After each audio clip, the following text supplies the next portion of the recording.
Guys, hapunan natin is sweet corn. Yan, sweet corn. Tapos, mainit pa siya guys. I-ano natin dito sa dairy cream. Yan. Para malasa siya. Pero matamis naman siya guys. Kasi fresh na fresh.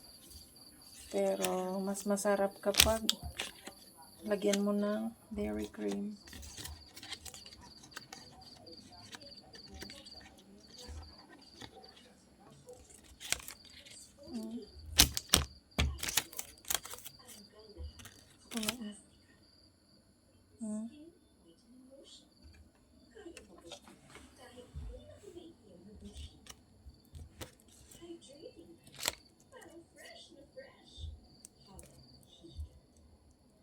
Yan.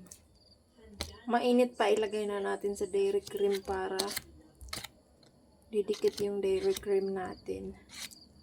Butter. Dairy cream or butter, pareho naman siguro na, no? Yan, ayan na, yummy. So, tara, let's eat.